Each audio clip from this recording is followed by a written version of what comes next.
Okay, so we are looking at chapter 5 today. I am stoked because this is really sort of the traditional stuff that we always get to in program design. So we are going to talk about fitness assessments today, a hugely important part of program design because, how do you choose what exercises to pick? They're going to be based on your client's like postural distortions and overall like performance, right? But there are some modifications that we have to make with our obese clients. So we always go through, I guess all three of you guys are new.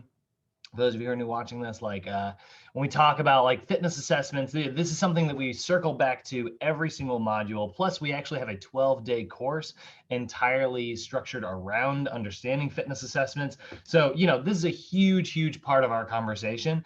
It also makes up a pretty substantial part of your NASM test. If you look at your NASM exam blueprint, you'll actually see when you look at it, you will notice that fitness assessments are actually 18% of the test all by itself.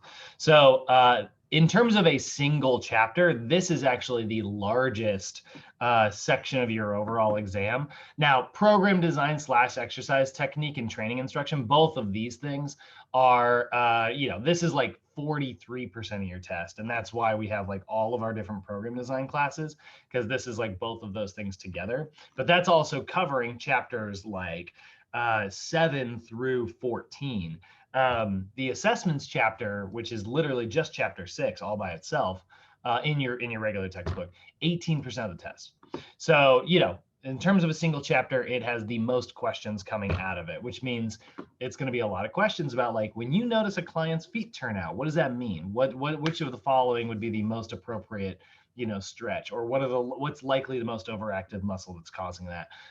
If you see someone with rounded shoulders, like what muscles are overactive, what muscles are underactive? You get a lot of questions like that, or questions that are like, what's the difference between subjective information and objective information? What is a PAR-Q? We already kind of talked about that a little bit. So we are going to look at fitness assessments today, which is great because this is going to really pivot us into the rest of the conversation, which is all of the actual traditional program design stuff. This is going to allow us to start talking about core exercises and balance exercises, plyometrics, chest, back, shoulders, legs, all the fun stuff, right? So, so after completing this section, the health and fitness professional should be able to implement key subjective and objective assessments. We want to understand like which things to give our clients, confidently communicate like what, to our client, what our findings mean, like if somebody is on the PAR-Q, we talked about this earlier, right? They said they say yes to anything on the PAR-Q. We need to be able to communicate with them and be like, look, the safest option is for you to go back and talk to your doctor and get medically cleared before we start training together, if they don't already have doctor's clearance. Most of the time, when people do say yes to anything, they've already talked to their doctor and their doctor has been like, get to the gym, get to the chopper. So then we can talk about how to use those findings to develop like an actual weight loss program, or maybe the goal is not even to create a weight loss program. Maybe it's to create like an overall like fitness program, right? You help your client find it's like, look, you're actually in a very normal, healthy body weight. Oh, good. More phone stuff. I'm gonna burn it. I'm gonna throw it away. All right. So our assessment's really useful when we talk about like a fitness assessment. By definition, what it actually is, right? It is useful for gaining insight into your client's past and their present medical history, right? But it's also their physical history. And that's the difference here, right? We talked a lot about like nutritional. We looked at like nutritional history. We looked at like physical history. Well, now that we're looking at like fitness assessments, it's exactly the same thing. We're looking at medical history again. We're looking at like any injuries that they might have been dealing with, but we are also looking at like what their, physical history is. Like, do they have any experience exercising? Things like that. So it's great because it can include, it's going to open up with a little bit of the medical stuff, right? We are going to do that PAR-Q. We're going to get that subjective information. Are you on any medications currently? Do you have any injuries we should know about? Have you had any surgeries in the last couple of years? stuff like that. We'll talk a little bit about what their current past activity was, like, hey, have you been physically active or not? And their dietary habits, like what does a typical diet look like for you? Or, have you had success dieting in the past? Have you had failures? Like, what does that look like? Then we get into the physiologic assessments. We start talking about like, what is their resting heart rate? And we remember from our physiology class, we talked about like, a lower resting heart rate is an indicator of a strong heart. It's able to pump more blood in less beats. That's efficient, right? And we'll talk a little bit about like the general likes and dislikes that our client might have in regards to exercise. So one thing that I'm going to send out, I think I'm going to send it out today in the email, is you will actually see another manual. I sent you guys the weight loss manual, right? When I sent that out, we got this big one. This is the main like sort of textbook for this course, right? And by the way, it has a lot of the assessment information that I'm talking about from your traditional NASM chapter 6. This stuff, which is what is this, chapter 4 today? Chapter 5 today. So they don't match up, but like chapter 5 of the weight loss specialist, it has a lot of the same assessment information. It will get you a long ways. We'll go over like the actual traditional chapter 6 stuff. Actually, it'll be your guys' final mod. We'll dive into that chapter, but you don't have to like read both of those today, just so you guys are aware. You don't have to read the assessment chapter here and then also go through chapter 6 of your regular. That chapter 6 of your regular is one of the biggest chapters in the whole book, so that would be pretty unrealistic. But if we go to page 38 here, you can see, this is where we're really breaking down like the idea. Like this is our overhead squat assessment right here, right? Like this is our bread and butter when it comes to fitness assessments. But you can see right here, we've got some do's and don'ts, and then here's a sample PAR-Q, and it's got some questions about like a sample medical history questionnaire. This is really good if you guys want to go through this and like copy these, you can do that, but it's not exactly the most convenient way to do it. So that is why I will be sending this out today, which is the other manual that goes along with the weight loss specialist. And this manual is the programming manual. So this doesn't have any like lessons. There's no like teaching in this manual. That's not what it's for. Oh, it was Noel. This is going to be instead like a very good book of examples, right? So it'll have like, it's designed to guide you through like the process to develop your programs and stuff. And so, we start by looking at our assessments here, and here's really great ones, guys. I used to use not from the WLS manual, but I used to use like what NASM would basically just keep on their website and just print this right off. I didn't have to make my own, I left NASM's logo on it. That was fine. And here it is. Here's the PAR-Q that we're talking about, right? And there's all those questions related to cardiorespiratory disease. Scroll down, there's the general / medical history questionnaire, as well as like recreational questions. And then we scroll down a little bit, and here's all our physiologic assessments. Like, what's your client's age? What's their resting heart rate?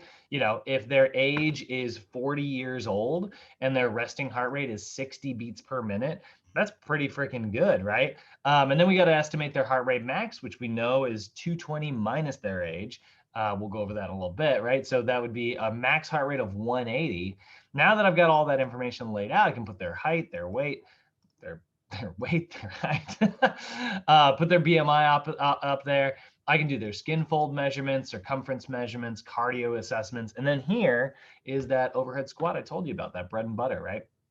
So we can mark it and say like, oh, their knees cave in and their arms fall forward, right? And then with that information, I can understand and like write out a list here of what muscles are overactive and what muscles are underactive. Like if I looked at your posture and I see your knees caving in, I know that your adductors are squeezing when they're not supposed to. I know your biceps femoris, which is a hamstring muscle, is squeezing when it's not supposed to. And I know your TFL, which is a hip flexor muscle, is squeezing when it's not supposed to. So I would put all of those on this tight overactive list. Meanwhile, I'd put your gluteus maximus and your gluteus medius, the two moneymaker muscles, up there as weak. And then your medial hamstring, which is actually going to like help stabilize that whole knee complex there. So you can see like we see like the adducting muscles and internal rotator muscles are doing too much work. We need to strengthen the abductor and external rotators. And that's basically all we do when it comes to assessments. We look at someone and we see what they need, and we write a program based around it. So I'm stoked. I'm excited to kind of break into this for the first time with you guys. But let's take a look. First things first, we got to talk about like something that NASA loves to ask you about. I don't know why they think it's such good questions, but they love to make sure that you have a very clear understanding of what is subjective versus what is objective. And so as we're looking at this, right, we are going to start by gathering our subjective information. That's going to be the first section here. And so subjective information is going to provide general information about a client, and it's information that cannot be measured, right? So like that's the big distinction here. Sometimes people think like, they apply like subjective and objective to like the way we have conversations, like I've got opinions, you've got opinions. Those things are subjective, right? Opinions are subjective, but like hard hold facts are objective. And so sometimes people will be like, well, subjective information is the information that your client feels, right? And it's like, it may not be true. It's like, no, don't take that interpretation. This is different than that version. Oh, we lost Isaiah. This is slightly different than that version. But what subjective information is in our realm is it's information that cannot be measured. That doesn't make it any less true, though. Right. So a good example of this is like your client's contact information is subjective. Their goals. This is a big one, right? Their goals are. Contact information is not even a thing we're talking about, but your goals are absolutely like subjective information. I can't measure, specifically like how your goals are going to affect like, our workout program. Now, don't get me wrong, you may have an objective goal, right? Lose 10 pounds, right? That's a very measurable, like specific measurable goal, right? But like, I can't like measure how it's going to affect your sessions. Same thing if you tell me like, you sprained your ankle, right? If you tell me that it's great information, I need to have it. It's going to be important for me to keep an eye on it. But if I've got two clients who both sprained their ankle, I have no way of measuring how much the injury of sprained ankle is going to affect one person versus how it's going to affect the other person. Blood pressure medication, same thing. Some people respond, more intensely to it than others do. So yeah, you could be like, well, I'm on 100 milligrams of blah, blah, blah, right? And it's like, yeah, that's a number-based thing, but still it's subjective information because I cannot measure how it's going to affect you versus how it's going to affect someone else. So this is our subjective information, right? And this is great because like it does give us a little bit of insight into like what their past medical history is, right? Now we're going to start off our first piece of subjective information. You guys will recognize this from nutrition, but it's going to be the physical activity readiness questionnaire. That's your PAR-Q, right? Oh, we got Kenny in here. What's up, Kenny? So I thought we were going to get Isaiah back in. How you doing, man? Oh, hey, there he is. Hey, morning. Morning. We lost you for a second, Isaiah. Welcome back. That wasn't supposed to happen. Sorry about right? that. Yeah. Huh. So our first piece of subjective information, guys, is the PAR-Q, right? This is, like I said, directed at detecting any cardiorespiratory dysfunction. If your client answers yes to anything on this list, we want to make sure that they consult their physician before they begin any exercise program. This is just to keep you safe. It's to keep them safe. If they say no to everything, great, proceed forward, kick their butt. You know what I mean? But if they say yes standing, make sure they have a doctor's note before they start working out. Just because that's even if it's like a free assessment that you're doing, and not even a full-on training session, you just do not want to be liable if your client, trips and falls and they're like, it's because I had a condition and I warned them, but they made me work out anyway. It's like, that's not going to hold up because I got it on paper that none of that is true, right? So really important for you, and it keeps them safe as well. So the next one we got is the general and medical history questionnaire. This allows us to get a little bit of identify any specific medical contraindications that your clients might have, right? So when we look at this, right, these are things like their emergency contact info, their medical history, their risk assessments, any medications they're on, what their activity patterns are. And then there's going to be some goals in here as well, although NASM doesn't actually have a great spot for that on this little pre-made here. I usually like to have like a goal section that I will often like clip to this. But because I want to know what my clients are here for. So we look at like this general questions like, what's your current occupation? Does your occupation require extended periods of sitting? Does it extended periods of repetitive movements? Does it require you to wear shoes with a heel, or does it cause you a lot of mental anxiety? Now, these questions here don't seem like they would be really important for me to choose exercises around, but they actually are.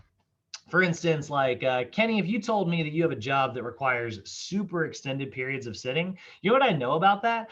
I know that you are in a hip flexed posture all day. You're sitting behind my chair that you can't see. You're sitting like this, right? This is hip flexion. So now I know that these muscles that are doing hip flexion are overactive. I know that they are contracting all freaking day, which means that like, since they're contracting, their antagonist muscles can't contract, which means those muscles are going to be weak, right? So I look through my brain, I remember my anatomy, and I go, okay, so the hip flexors are going to be overactive, and the opposite of my hip flexors are my hip extensors. That's my gluteus maximus. So if your job requires extended periods of sitting, I'm going to start assuming, I'm going to look for it when we get to our further parts of assessment. I'm going to look to see, do you have an anterior pelvic tilt? Do you have an excessive forward lean? Do you have these really overactive hips that are pulling you when they're not supposed to, and these really, and a glute muscle that can't turn on the way it's supposed to? If I asked like, if I said like, Andres, does your job require you to wear like a dress shoe, right? Like, do you have to wear, like really, thick leather, giant heeled like dress shoes at your job, right? Well, what that's going to tell me is that's going to tell me that your foot is in plantar flexion all day. It's just pointing downward a little bit, and your calf muscle's been doing like a lot of extra work. So I'm going to look when we get to our fitness assessments and see, hey, do you have really tight calf muscles? Again, do you have an excessive forward lean when you squat? That can be a sign of overactive calf muscles. Do your feet turn out when you squat, right? Like as you start to squat down and, your soleus and gastrocnemius have to stretch, and they go, no, we don't want to stretch. We spend all day doing the opposite of stretching. We spend all day contracting, right? And then all of a sudden, like as they're starting to stretch, they go, no. And then they just turn out like this. And you'll see it. You'll see that kind of posture there. Or maybe I say like, Isaiah, does your job cause you a lot of like mental stress, right? If I know that that's a thing, right, I'm going to look to see like, do you have like elevated shoulders and a forward head posture, right? Because those things are associated with that shallow breathing, like anxiety feeling, right? And aside from all this, just tying this to our weight loss class, right? I know that extended periods of sitting means low energy output, which means that like maintaining a caloric deficit or caloric balance even, it's going to be really challenging. If you have a lot of mental anxiety, that can possibly be what is leading to overeating and like poor nutritional cycles. So this information here, sometimes like I tend to be kind of an objective person. I really like hard data. I'm a number driven person. That's like who I am. I like statistics. I like numbers. And I think that like a lot of personal trainers are kind of similar. I think that like a lot of times like it's what kind of that type of personality is drawn to this type of industry. We like to know how much can you bench, bro? But I really encourage you guys, like, don't skimp out on the general stuff, the subjective information, because it has a lot of really, some real gems of information that can help you when it comes to your program. Recreational activities, do you partake in any activities, golf, tennis, skiing, whatever? That's going to tell you, is your client active outside of work? Do you have any hobbies like reading, gardening, work on cars, exploring the internet? That's weird. Do you mean memeing? Scrolling through memes all day. Those are all like, generally our hobbies tend to be kind of sedentary. And so like, if you have a lot of hobbies that, maybe that means a low energy output. It's not necessarily a bad thing. It just means that we want to be a little bit aware of it. And then medical questions, right? Like, hey, do you have any like injuries we should know about? Any pains, aches and pains that we want to know? Ankle pains, knee pains, hip pains, back problems, whatever. Any surgeries, that's going to be a huge one. I can't tell you how many times people will be like, no, I've never had any surgeries. And then it's like a client that you're training, they're like, oh, well, I mean, I did have a C-section a couple of months ago. And I'm like, like, okay, that's a big one. They cut through your whole abdominal wall. Like that's going to affect your core strength. So has your doctor ever diagnosed you with like a medical disease, right, or a medical condition in particular? Particularly, we're looking for things like coronary heart disease or hypertension. But all these things are big. We want to know like if they actually are. And then if they have any of those conditions or diseases, are they currently taking any medications? And we need to know about their medications because certain medications have certain effects on your body's physiologic processes. Beta blockers, for instance, which are given to clients who have hypertension, can slow down the heart rate and they can lower the blood pressure, which is great as a medication goes. But if you're in the middle of like tracking your client's heart rate using a heart rate monitor and they're on the treadmill and you're like, you're doing great, your heart's not going up at all, and they're over there dying, like, probably should have paid attention to that medical history questionnaire. So those are big. And then outside of that, you guys will remember, we looked at the 24-hour dietary recall. If our client is particularly focused on like a weight loss journey, this can be a really effective tool for us. A food frequency questionnaire, or obviously food journaling is going to be part of that as well. Generally, learning about someone's eating habits is something that takes a little bit more than just a traditional like one session assessment. A lot of what we're looking at today is sort of how we run assessments in our industry, which is like, somebody signs up for a new gym membership, they get a free 1 hour fitness assessment, right? So because of that, we usually have to kind of knock it out in 1 hour's time. That doesn't give us a ton of time to get a really super clear idea of what someone's eating. But if you can do a 24-hour dietary recall during that first session, learn a little bit about it, have conversations about their eating habits during that 1 hour assessment, then they sign up for training and you're going to go, okay, great. So now over the next week, I want you to do me a favor. Just give me a food journal for the next week. I want to get a much clearer version of what your overall habits really look like, right? So that's where, again, this is subjective information. We can't measure it, right? Yeah, your client can measure, 1 cup of broccoli and stuff like that. But again, that's not necessarily what I mean by measurable. I mean, like what kind of effects it has on us are difficult to measure. A cup of broccoli is going to affect me differently than it's going to affect you, right? So it's subjective. It cannot be measured. So then, any questions about those guys? Any questions on subjective info before we move on? They really love questions about subjective stuff, by the way. No, I'm good. Cool. All right, let's take a look at the objective stuff, which is my favorite personally, but objective information, right? So this is information that is going to provide measurable, data. God, I love data. I love, watching like number improvements and things like that. It's just a really fun thing, I've been sharing this with you guys, but I've been lifting really heavy all month. And I've been trying to I was trying to turn my 3-rep max into my 5-rep max recently, so that I can, have a new 3-rep max. And I'm doing 3 because it's safe because I'm lifting out there all by myself and it's a kind of janky squat rack compared to what you'd find in a gym. So I'm not exactly going full 1RM. but it's great, like I got real heavy last month, and I took all those numbers and I moved them to this month, and I'm trying to do what I did for 3 last month for 5 this month, and it's hard. It's a lot, I'm tapped out, I'm hitting like sort of my potential. So a lot of times what happens is I'm getting to like 4 reps, and then I'm like, come on, 5, like, and it's barely happening.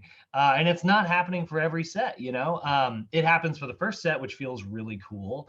And I was able to, but then like the other 2 sets were just like 3 and 3 again, so it was like big heavy one and then light, and I guess like, not still really heavy, but like I got 5 reps and then I failed on the other 2.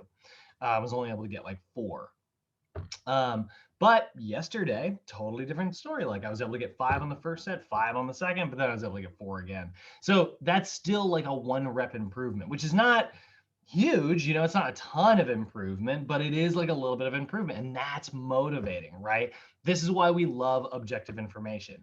If my trainer was like, hey, like if you think about this in terms of overall volume, let's say it's 100 pounds, just for the sake of easy math, right? That would be, you lifted 5, then 4, then 4. That would be, 500 plus 400 plus 400. That's a total, work volume of 1,300 pounds. But because we were able to lift that 100 for 5 and 5 and 4, that's total work volume of 1,400 pounds. That's just that slight little difference. Like that's an improvement, right? And then if you track that percentage wise, you can give it to your client. You don't have to do this, but I like to do stuff like this. So 1,300 divided by 1,400, that's totally, I did that backwards. 1,400 divided by 1,300, that's a 7.6% improvement over 4 days. It feels good. It is. I love data. Like it's a great way to see improvement in your clients, and your clients appreciate it too. It's like, look, you weighed this much, now you weigh this much, and your lean mass went from this much up to this much, which means you lost fat and gained muscle, which is a very difficult thing to do, although it is easier for new and very heavy clients. So let's get into it. Let's track this objective stuff, right? So it's measurable information. It can be used to compare beginning numbers to ending numbers. We've got physiologic, and there's a lot of like subcategories in the objective section. We've got physiologic assessments. Those are going to be things tied to like your heart rate, blood pressure, breathing rate, and things like that. We've got body composition assessments, which are things like circumference measurements, body fat percentage, things like that. We've got cardiorespiratory assessments, which similar to when we went out to the park and we had, we did those. That was really more of like a physiologic, experiment more than anything. But we noticed how like our heart rate was like, it was getting higher and higher between the rounds because we were taking less and less rest. Well, if we converted that experiment into an assessment, right, and we measure, it's like, okay, I'm going to have you do, 10 repetitions, and you timed them, and then you measured what the heart rate was at the end. As the heart rate, as the time gets better and the heart rate goes down, that shows improvement. Same thing at like a 1 mile run, right? What's your heart rate after 1 mile? Those are ways that we can look for cardiorespiratory improvement. And then we've got sort of my favorite one, which is the posture and movement assessments. This is where we are looking at like, all right, what does it mean that you've got, this, this one elevated shoulder here and this one dropped shoulder here? What does that mean? Kenny, you remember actually when we were out in the park, and I was like, oh man, you've got posture like me. You've got these overactive hamstrings. You have to work on this. And I told you a bunch of stuff you have to do, right? Yeah. And you asked me, you were like, how do you know that? And I was like, because it's my job to know it. Well, guess what? After today, it's officially your job to know it as well. We are only going to take a little bit of time on the posture ones because it's a very, very, very long conversation. This is why we literally have a 12-day class built mostly around this. It's understanding what muscles are what. So we're not going to dive too deep into it today, but we will look at the overhead squat, which is going to be really fun. I love talking about the overhead squat. And then we got performance assessments, and those are everybody's favorite. Those are the fun ones. Performance assessments are you versus future you. There's no standardized table here. It's just, how did you perform on your first day? How did you perform on your second day? Again, if I had you run like a 40-yard sprint, right? I measure on day 1, maybe it takes X number of seconds. Measure on day 2, it takes Y number of seconds. Boom, we see improvement. So those are our performance assessments, and they are an absolute blast. Oh, that's right. I remember this. This PowerPoint goes in a weird order for just a second. So not getting into body composition assessments just yet. This slide seems out of place. It should be down here. But body mass index is a really good example of a number-based body composition assessments, right? Again, weight in kilograms divided by height in meters squared. When it's above 25, that puts us in the overweight category. So it is something that we are objectively measuring, looking for changes over time, right? Physiologic assessments, this is going to be our first major category here. So physiologic assessments provide valuable information regarding your client's general health. You'll sometimes hear this listed as providing information about the cardiorespiratory system. And so that's going to be things like heart rate, blood pressure, respiratory, rate, things like that. And when I say heart rate, don't forget, I'm not just talking about resting heart rate here. This is where you kind of have to, this is where a lot of new students sometimes tend to struggle just a little bit. When I say heart rate, there's a lot of different variations of like heart rate conversations within our job. There's resting heart rate, which is your heart rate at rest. There's max heart rate, which is based on your age. There is target heart rate, which is really the most important one that, the most relevant one, I should say. And target heart rate is like, this is the number I want you to hit during your workout, right? So me, like, using my target heart rates, for instance, I try, I did my little cardio workout on Wednesday. I was doing some uphill sprints. And what I do is I try to get between a heart rate of 175 and 185. And I try to hold it there for as long as I can as I'm sprinting uphill until I can't really take it anymore. And then I stop, as soon as, and I start to slow down. And as I start to slow down, my heart rate starts to come down because my legs are so tired and they're churning, and it's like they're burning so much they can't really keep up the maximum pace anymore. So now my heart's doing okay. It's just my muscles are struggling. As that heart rate starts to dip and I fall below that target, that's where I know it's like, okay, it's time to rest, because what I'm here to train is my heart. So then what I'll do is I'll stop, I'll turn around, and I walk back downhill until my heart rate gets to about 135 to 145, somewhere in between those numbers. And then I turn around and I sprint back up again. And that is, a different approach to cardio. That's using target heart rates, right? We do the exact same things with our clients. So first, let's start with just regular heart rate. How do we take a heart rate, right? And remember, it's the number of beats in 60 seconds. Whenever you're talking about heart rate, the number is always a 60-second length of time. And so one of the ways is using your radial pulse. You are going to do this on the left arm always. And what you're going to do is you're going to take 2 fingers and you're going to place it in line with the index finger and thumb. So that's going to be right here, just above the wrist, right? And so if I place 2 fingers right here, yep, there it is, right? I can feel that. And that's even with my watch kind of constricting blood flow a little bit, right? So as long as you know how to find the right spot, it definitely, it isn't so hard to find. Sometimes you can go a little bit higher. If I go all the way up here, I can feel it as well. But generally, this is about your spot. Now, I will say sometimes you'll see this ligament right here sometimes gets in the way. So you got to be a little bit careful of making sure that you're placing it in the right spot, because you might miss that rate. Practice this, guys. Get good at it. Practice on yourself. Get to a place where you can find that radial pulse quickly, because NASM's not going to recommend using this version, which is the carotid pulse. It's accurate as well. It's shockingly accurate. It's great. It's super accurate. But generally, we don't recommend the carotid pulse just because, a lot of times when you're measuring this, you're working out, which means somebody's breathing. It's going to be uncomfortable to put your hand on their neck. It can close up their windpipe, theoretically. Honestly, you'd have to dig them to freaking actually cut off their windpipe. But you'll hear people say that. They're like, oh, you might, no, you won't. But it's not really worth limiting blood flow to the brain. It's not something we really have to do. especially when the carotid pulse is so much more comfortable and practical and easy to do.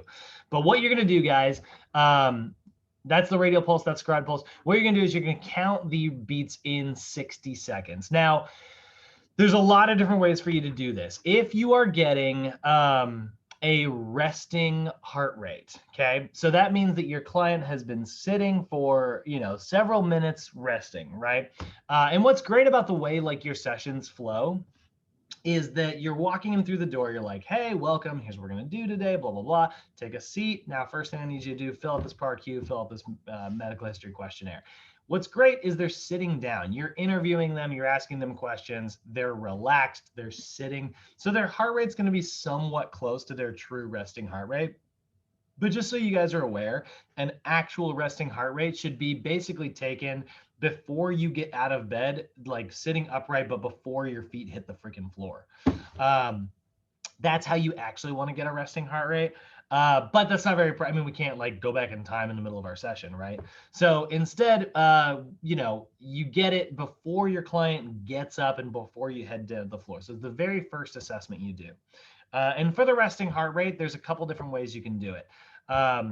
You typically want to do it for, you'll hear people say 6 seconds. So you count the number of beats in 6 seconds, and then you just add a 0 to it because we're trying to get to 60 seconds. So you take it for 6 and multiply it by 10. You could do it for 30 and multiply it by 2. You could do it by 15 and multiply it by 4. Whatever you need to do to get it up to 60. You can see in this example here, and NASM's all over the place with their examples, by the way. But the example here is they're saying, you know, count the number of beats in 30 seconds, and then just take that number and multiply it by 2. That will give you their resting heart rate. Okay. And it's important. We need to know our resting heart rate because that's going to be really important for this Karvanen formula that we've talked about before, that we're about to come to here in just a second, right? So now we got to look at our different target heart rates, right? So that is, you know, if we go and we look at my little assessment page here, and actually, you know what? Can I? Let's see here. Can I edit this? Can I type? No. Actually, I'll bet I can. That's not what I wanted. This one.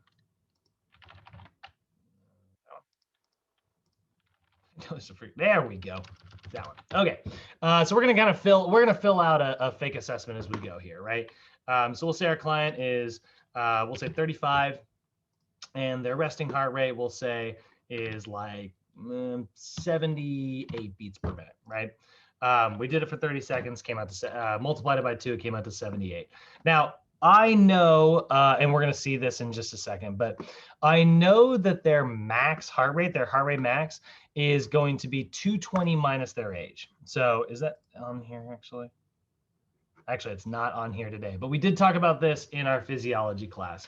But their heart rate max is always 220 minus whatever their age is. In this case, his age is 35. So we're going to say his max heart rate is 185. So we go 185 here, right? What is his weight? We'll say, you know, we'll say a body weight of 210 pounds, you know, and we'll say a height of 5'11".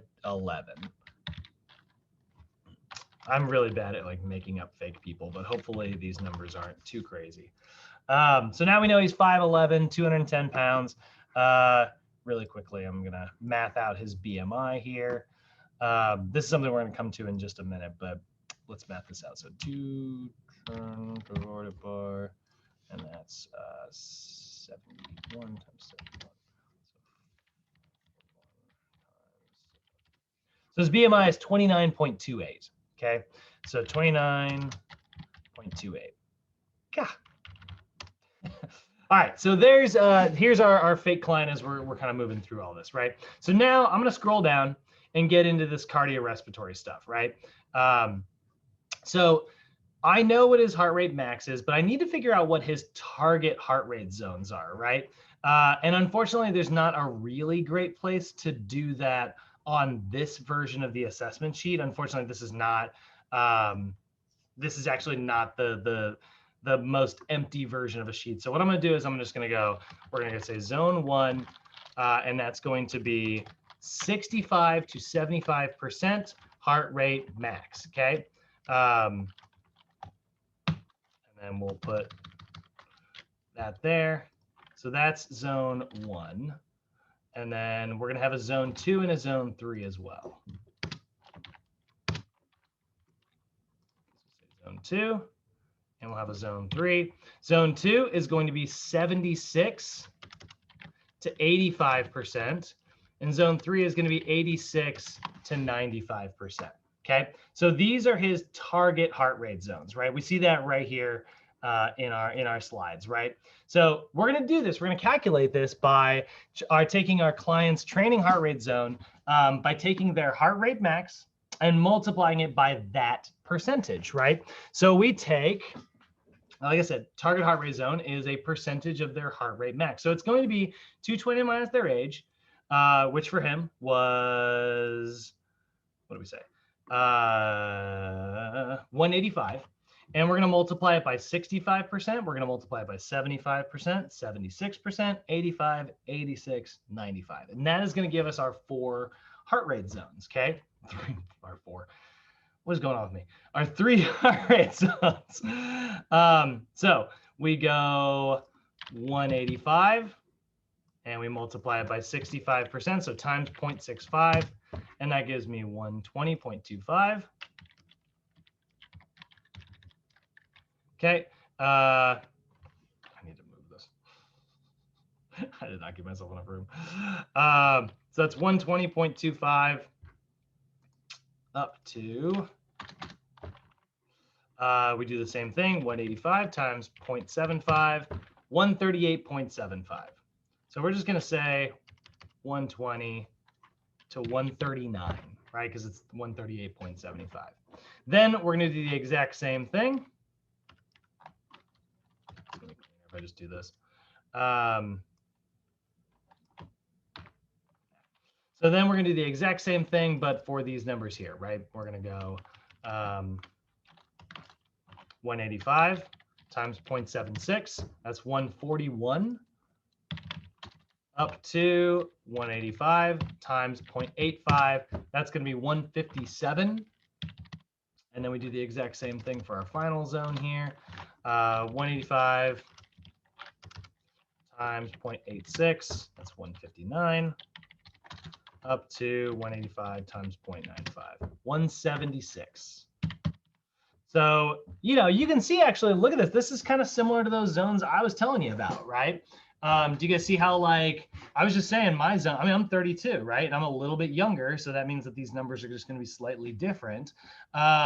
So I was saying, like, I'm trying to get between 175 and 185 in my 3rd heart rate zone here. Pretty close, right? But it is just a little bit low. And the reason it's a little bit low is because we're not taking into account this person's level of athleticism. Because now, anybody who's 35, these are their zones. Doesn't sound very customized, right, guys? Like, that's definitely not customized particularly to my client. So instead, and this is heart rate, target heart rate zones, right? Old formula. So that's the original formula. And this actually works fairly well, guys, if you don't have a ton of time to calculate out your client's numbers. You don't have like access to a calculator for some reason because you don't have your phone on you. I don't know. If you don't have access to this actually will get you pretty far. It's not bad, but it is the old formula. It's not exactly perfect. So instead, we have a much more updated, much more specific version. And that's where we get into what is called the heart rate reserve method. You guys will remember this from exercise phys. The heart rate reserve method, or the Karvinen formula, as it's generally called, calculates your target heart rate using the difference between your heart rate max and your heart rate rest. So this formula is much more complicated. It is that 220 minus their age, so there's their heart rate max, but then we have to take their resting heart rate out of the equation, which if we go back to our client is 78 beats per minute. So that'd be 185 minus 78. And then we would multiply it by the intensity. So we would do the 65, 75, 76, 85, 86, 95. And then we would tack the heart rate back on at the end. So we would then slap that heart rate right back on at the very end of it. So this would be max heart rate minus resting heart rate. Then we multiply it by the intensity, and then we add the resting heart rate back on afterwards. And that's going to be a much more catered version because, this client who is 35 years old with a resting heart rate of 78 is very different from this client who is 35 years old with a resting heart rate of 88, right? But they're both 35. So in the normal version, they would get the exact same workout. But in a customized version, they would get a specific to them version. So I'm just going to use I don't want you guys to have to watch me go through all that math again. So I'm going to go to a Carbon and calculator here. You guys will remember this, briancalkins.net or .com. This has literally been on the internet since I was I started my training career. This is 78, 35 years old. We'll calculate. And there's our old zones, right? We see 120 to 139. There's 120 to 139. And then, 141 to 157, right? It doesn't actually have 76%. It goes straight up to 80. I don't know why it's like this, by the way. Like for years, it's been like this, where it's just like, these are all blank for some reason. Like they're under there, they're just white. It's like white on a white background. But anyway, here's our new carbon numbers, 148 to 158. So then we're going to go target heart rate zones, heart rate reserve method, right? And then that's going to be zone 1. Oh, actually, can I hit paste again? Oh, heck yeah, good job. Boop, boop. Slight modifications here.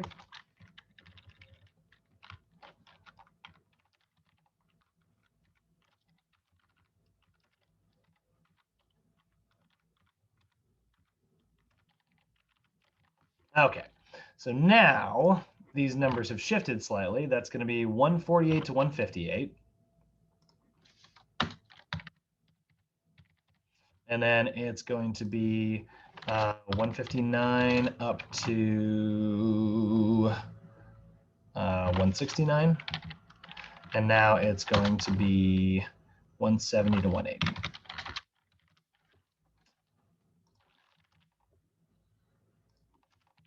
Right, so we see slight differences here, but look at how much harder this workout is, this zone 3 workout, right? That's much more challenging, and this person can handle it being much more challenging because their resting heart rate is relatively low. That shows us that their heart is in good shape. Any questions on this, guys? How you feeling about what we just went over? Did I move?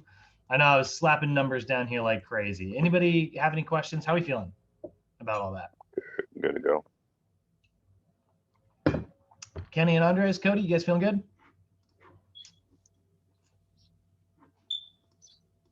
So far, so good. Okay. So those are some of our physiologic assessments. Target heart rate is huge, guys. This is how, we determine exactly what type of workout to give someone. It's why I love freaking heart rate monitors. And by the way, just sidetrack, I do love wrist-based heart rate monitors. Like if you've got the Apple Watch or a Fitbit or whatever. Hold on a second. It never does the thing when I want it to. Because I take it off. Come on. There we go. Where it's got the freaking green light on it. I am not against the green light version. They are okay. The way that tech works, by the way, is it basically green is kind of sort of on the other spectrum of red on terms of the color scale. So by projecting like green light into your arm, what they do is they count as it watches red blood cells like rush by, because there's blood being pumped into your hand and then coming back. And so like basically the heart rate monitor is just watching. And it's almost like it's like if you were counting the cars out on the freeway, which is good, but it's not perfect because especially like it's actually pretty darn accurate when your heart rate's low, but the higher your heart rate goes, the more your blood starts to look like one big constant rush. And so it's actually really hard for the heart rate monitor to count. So heart rate monitors like that are wrist-based tend to get a little bit less accurate the higher your heart rate goes. But they're not bad. They're a decent enough tool. They're better than nothing for sure. But that being said, if you can get the actual like chest strap monitors, you know, which are not that pricey, by the way, like I think they're like $100 and you can get like, let's see here, chest strap heart rate monitor. You can get some of them that go right into your phone, by the way. 140 for just $45. That's really good. I don't know Power Labs. I've never heard of this company before. I would probably do a little bit more research, but $45 is freaking decent. Love that. So there you go. So you can get these like chest strap ones. Polar is the big one. Polar is the very famous one that a lot of people use. So Polar is really popular. You can get the Woo strap. Woo is really popular as well. But anyway, like I really recommend it. If you guys want to if you want to get really serious about your cardiovascular training, I super recommend investing in a heart rate strap. It'll last you for years. I've gone through 2 of them in my entire, you know, running career. I will say they do start to get, I've gone through plenty of strap parts though. The fabric tends to get pretty nasty depending on how sweaty you are. So that is, that's the heart rate side of our physiologic assessments. Then we also have blood pressure assessments, which are going to be important when we're talking about weight loss populations. You know, your systolic pressure and your diastolic pressure. Remember, systolic pressure is when your heart squeezes and there's a lot of blood pumping through your blood vessels. It's the pressure pushing on the walls of your blood vessels during the contraction of the heart. And then the bottom number, the diastolic number, is the pressure that's pushing during the relaxation of the heart. And so we want that number to be close to 120 over 80. If it gets as high as like 140 over 90, that's a sign that your client is dealing with hypertension. So you're going to instruct them, get nice and comfortable, strap on that blood pressure cuff, pump it up. And the way it works, I'm just going to go through this really quickly. What you do is you also use the stethoscope to listen, and you're going to pump it, and all of a sudden you will start to hear their heart rate. You actually won't be able to hear it until you pump it to a pressure of hopefully around 80. And as soon as you can hear it, that's a good sign. You're going to keep pumping, and then it will go away again. So then the heart rate will disappear again. And so what you'll do is you'll pump and then it'll disappear. Go about 20 to 30 units of pressure just above that. And then you're slowly going to release the pressure, and you're going to watch the blood pressure cuff. And as soon as you start to hear the heart rate again, that is where you're going to mark the top number. That's your systolic number.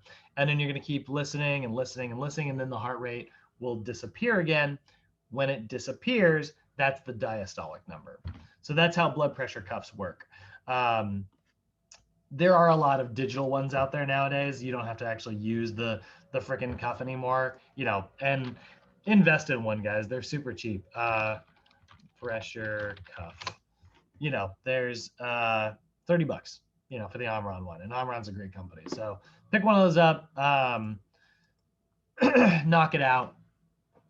If your client's blood pressure is really high that day, there are some days where it's like, look, you know, if we start exercising, there's a risk that you might pass out.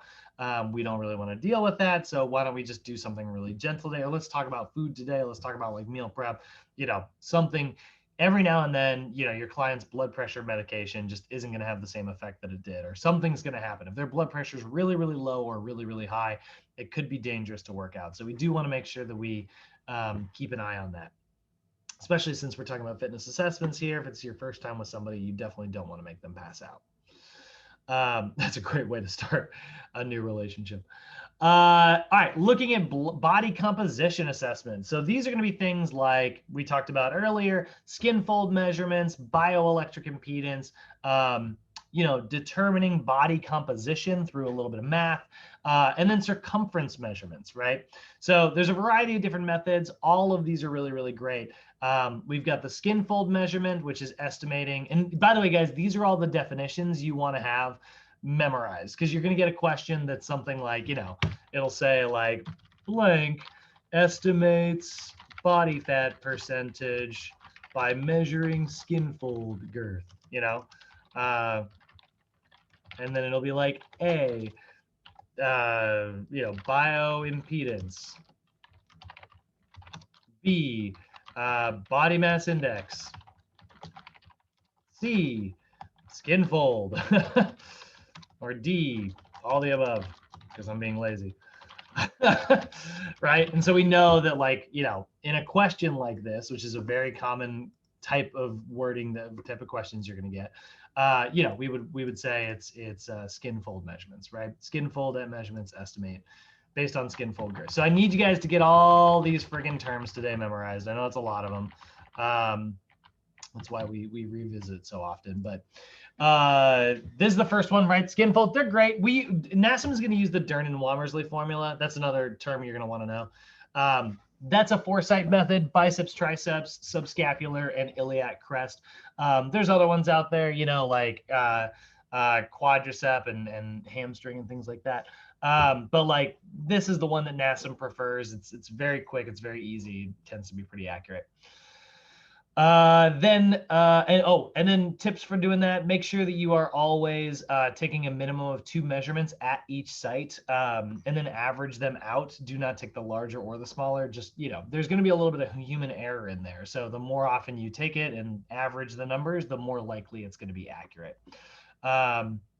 And then always be accurate there about how you're doing it. The way I like to do skin fold measurements, you know, I actually like to use it in conjunction with like my tape measure, and I will go a specific number of centimeters above specific bony landmarks. So, you know, find that pointy part of their scapula 1 to 2 centimeters below that.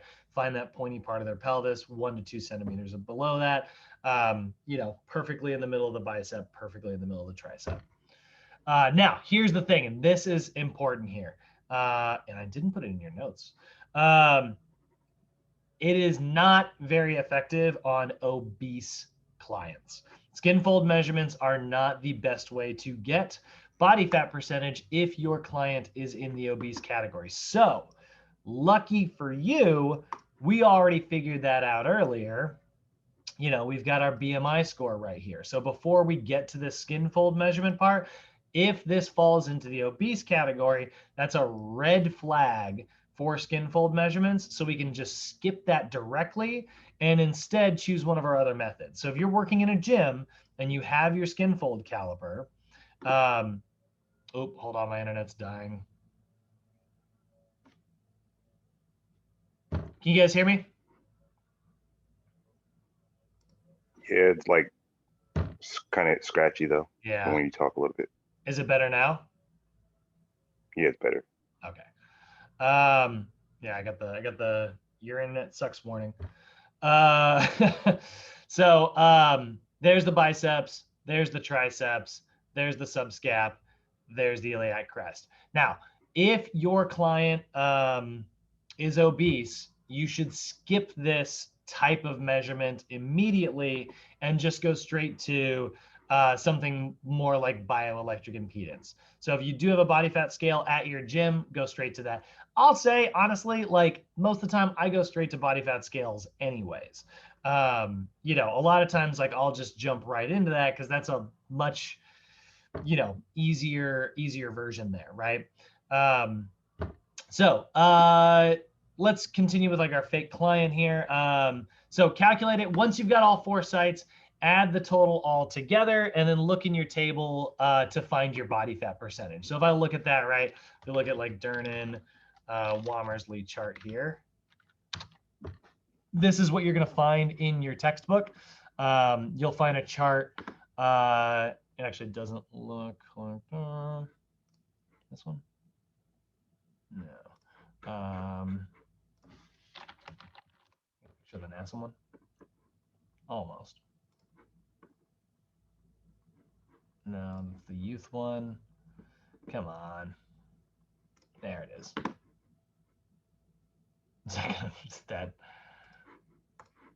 That's the image.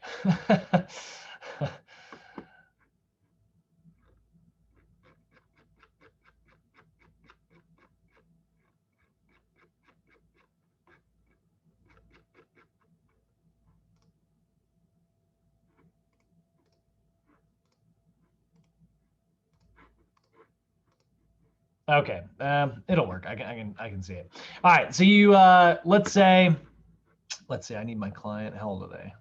So they're 35, so they'd be here, and I want to put them at, let's say, like 29%, so 29.54%. Okay, so that means a sum of about 105 folds. Okay, so here's my fake client, right? So I go here, and we'll say the bicep was, let's say 19 millimeters, right? And then we look at the tricep, and maybe that's something more like 36 millimeters. And then we'd look at the subscapular and say that that's something like 45 millimeters.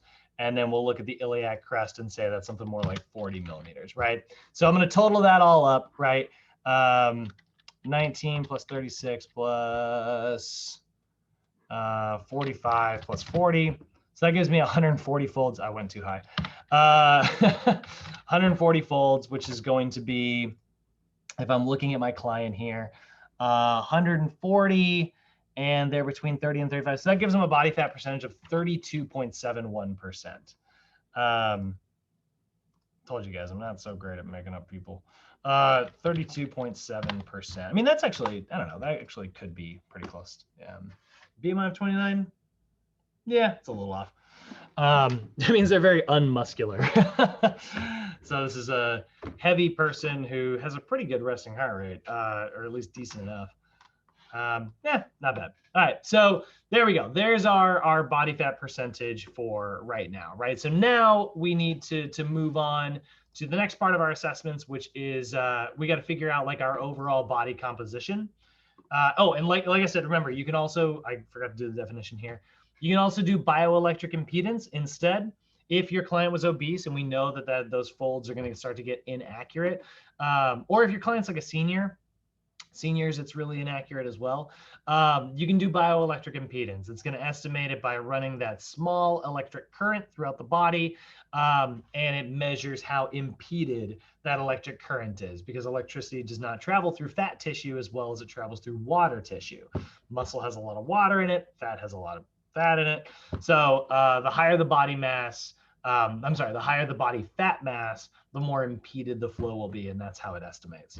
So, let's say we did both, and, it turns out, our client here, was right around 32.7%. Well, now I can figure out what their body composition is, right? I take their mass, right? So their body mass, which, we said their weight was 210 pounds, right? And they have a body fat percentage of 32.7. So their body mass equals 210 pounds. And now I can figure out their fat mass here, which is going to be their body mass times their body fat percentage. So 210 times 32.327, and that gives us 68.67 pounds of body fat, right? Fat mass of 68.67, right? And a lean body mass of 210 minus 68.67, which gives us 141.33 pounds.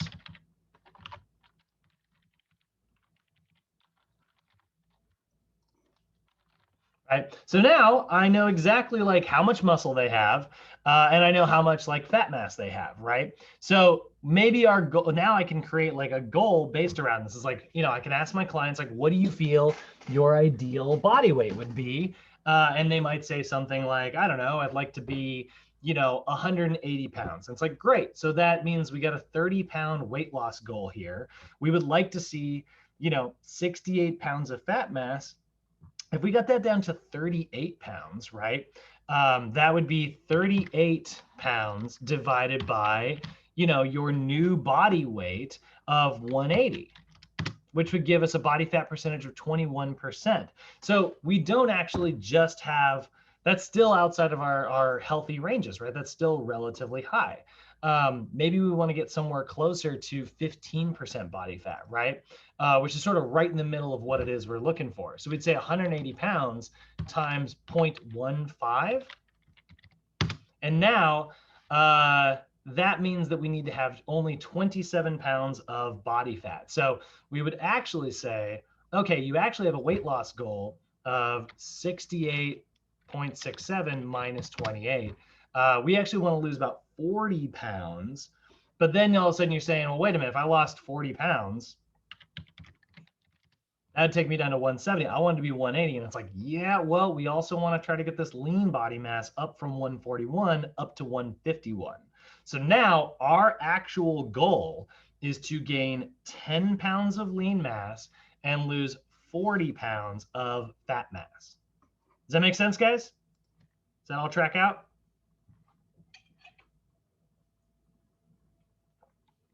Yes. By the way, there are calculators that will do this for you. I know I'm doing this all manually today. So for those of you who are new to this and you're like, man, I don't want to do this much math in my career, you don't have to. But I just want to show you like how this kind of works out, right? So those are our example copies. So now, moving forward, right? And here's an example of what we're looking at someone who's 200 pounds, body fat percentage of 30%. That means a 60-pound fat mass and a fat-free mass of 140, right? Actually kind of similar to the client we just built. That's actually really similar. So next thing you need to do your circumference measurements. These are also part of body composition. Very big part of the weight loss world. I don't do a lot of circumference measurements with my clients unless they tell me their goals are specifically like, if they're obese, then I will often do like waist to hip ratios and things like that. But I don't do a lot of like every one of these circumference measurements, if I'm being perfectly honest. I find that some of the, I find like the neck, for instance, is not that relevant. The thighs, the calves, I'm not a huge fan of measuring these out personally, just because they take a lot of time. And I'm trying to move through what I think is more important in terms of assessments. Now, that being said, this is true of all types of assessments. The more pieces of data that you have to give your client, the more that you can draw upon to look for success. Because guess what, guys? We have not even really spent the time talking about this just yet. But like, what happens when your client loses a little bit of body fat, and then you maybe, like, let's say it's like this guy right here, right? Let's say it was our client that we're working with. We redo their body fat percentage. Their body weight goes down from 210 to 205, but their body fat percentage only drops down to 32.3. So they lost 5 pounds, but now their body fat percentage is 32.3. So 205 times 32.3 times 0.323. That means they have a fat mass of 66 pounds instead of 68. So that's 8 minus 2, but they lost 5 pounds. You know what that means? It means they lost lean mass. So do you think they're going to freak out a little bit? Maybe. This could cause your client to go into panic mode. So when that happens, this is one of the reasons why we got to explain like what lean body mass is. Like, hey, it's not just your muscle mass. This is your everything that is not body fat. So you probably lost a lot of water this month. Let's take a look at some of the other points of data. And then we redo their measurements. We find that all their measurements are going down in a really positive way. And it's like, look, body fat's much larger than body muscle. So we're seeing massive drops in your inches, even though we did see a little bit of lean mass disappear. It is not likely that it is actually body muscle mass that you lost. It's probably water weight. You're eating healthier. There's probably less sodium in your diet. You're probably just not as bloated as you were before and retaining as much water. So that's where, in situations with like my weight loss clients, I do like doing all of these measurements. I don't always do them with every client. And that you guys are going to be the same. Like you're going to find like, you're going to put emphasis on, what your client's goals are. But just because I'm saying that I don't necessarily always do like neck or bicep or tricep measurements, it doesn't mean that they're not important. I just different emphasis for different clients. So neck, you're gonna here, and these are all the important spots you're gonna go. Neck, always do it on the Adam's apple. Yeah, that includes women. I know theirs is not as hard to see. It's but same situation. If you don't know how to estimate where your Adam's apple is, alternatively, you could always just say, okay, well, I'm gonna go this many inches above the collarbone. Your client's collarbone's not moving. So you can do it that way if you want. That's not on here, but what I need you to have memorized, across the Adam's apple. Okay. That's if they ask you on your test questions, where would you measure a client's neck circumference measurement? And that's your homework question. The answer, Adam's apple. For your chest, 2 options here, depending on if it's like a male or a female client. You are going to go to the first apparent flattening of the chest. So that's like the upper chest for women. So like right as the breast like crest over and there's like a flattening, that's where you take chest measurements for our female clients. Our male clients, we go right across the nipple line. Me personally, this is another one that I do a little bit differently than what is listed in your textbook. Again, memorize this version, don't listen to me, but what I actually like to do, I honestly just do right across like the nipple line for all my clients. And I instruct my client. The reason they don't want you to do that, by the way, is because like with your female clients, they might wear like a different bra. And if that happens, that's going to adjust like, I've had clients like wear different bras like between session A and session B and be like, you lost 6 inches on your chest. That's pretty substantial in a week, like, and it's just because of like different fabrics and materials and angles and stuff like that. So one of the things you want to do, this is actually why, and NASM doesn't advocate for this, but one thing that I like to do is before and after pictures as well. Love taking before and after pictures because I will send it to my clients and say, hey, this is the outfit I want you to wear every time we do a reassessment. And that way I know that their clothing is not screwing up my measurements, right? So nipple line for male clients, of first apparent flattening of the chest for female clients. Your waist circumference, you're going to go at the narrowest part of the waist. Now, if there is no, like this guy is like a, totally flat line, right? So he has no real apparent narrowing here. If that's the case, then you go at the belly button. This is another one for me. I like to go belly button every single time, as long as I am not looking at the waist to hip ratio. If I'm just trying to measure like inches as they are changing, I'll just do belly button every single time. It's easier, it's faster, and I can move through it really quick. But if I'm doing a waist to hip ratio, that will totally break the formula. So I can't do that if I'm doing that version. The hips, you're gonna go with the widest part of the hips. So look for the widest part, and that's from the side, by the way. So look at the moneymaker, however wide its widest point, that's where you're gonna go. Thighs, you're gonna go 10 inches above the patella. I will tell you in real life, not everybody has 10 inches above their patella. Some of your clients are built a little lower to the ground. If that is the case, pick a number of your choice, 6 inches, 8 inches, whatever. Just make sure you're always being super consistent with it, guys. Calf, you're gonna go the widest part of the calf between the ankle and the knee. And then lastly, we are going to look at this waist to hip ratio, which is going to be important for our clients. So I'm going to go ahead and continue with our fake guy over here, right? So we'll say his chest measurement, we'll say was 43 inches. Waist, we'll say was 45 inches, I guess. Hips will go with 46 inches. The thigh, I don't know. I don't even know what a fake thigh measurement would be. 15 inches. The calf, 6 inches. Biceps, 5.5 inches. I don't know. And then upper arm, that's actually all the way up, like up the shoulder here. I don't know, 7 inches, 6.1 inches. Making numbers up here. This is not not the best way to do it. So now we got the waist to hip ratio. So that's going to be 45 divided by 46. Right? It is waist over hips. That gives us a waist to hip ratio of 90. 0.97. Actually 0.98, right? So when it comes to waist to hip ratios, right, we know that we want that ratio to be 0.8 or lower for our female clients, or 0.95 or lower.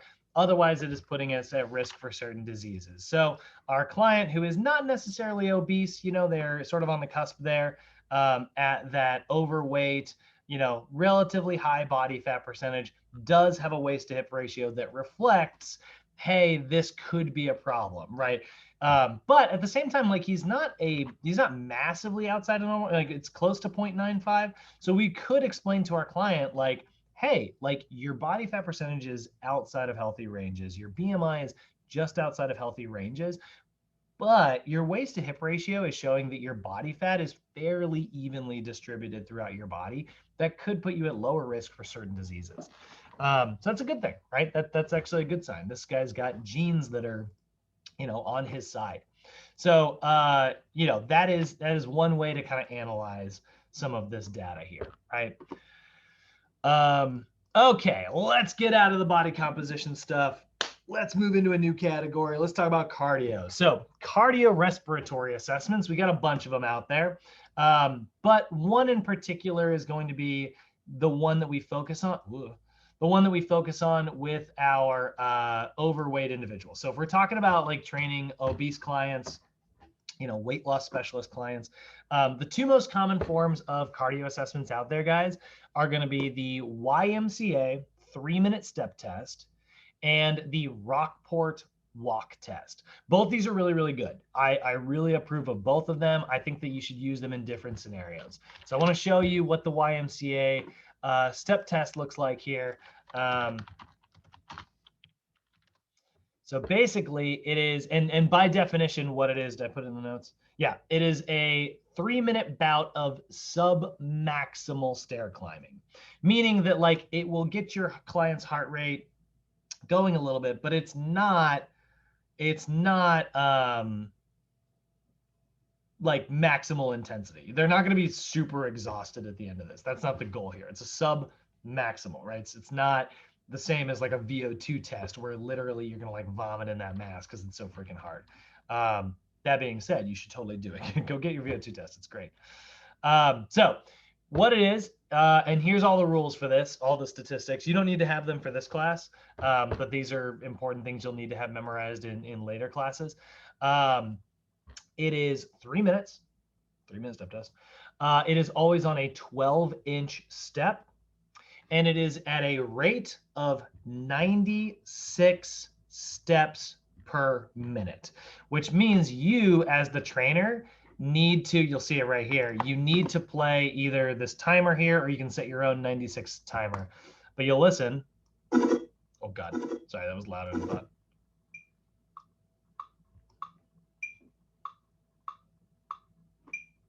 Right, so it's if you go to and you get yourself a metronome, you'll set a metronome to 96 beats and play it.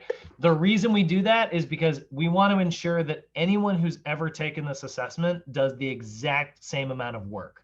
12 inches, 96 steps per minute, because we're going to compare the numbers against, you know, an overall chart. So what's going to happen is they're going to go for 3 minutes, left, right, up, down, left, right, blah, blah, blah, blah. Right? They're going to keep going for that full 3 minutes. And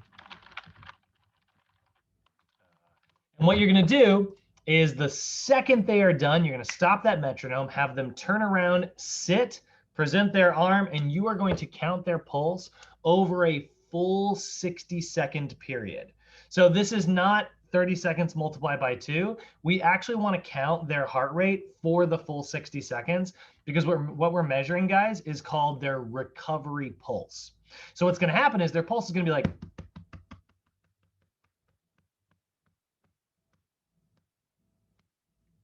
and it's going to get back to a normal pace. And so like if that happens really quickly, it shows us that their heart's in really good shape. But if it happens very slowly, it shows that they're really struggling.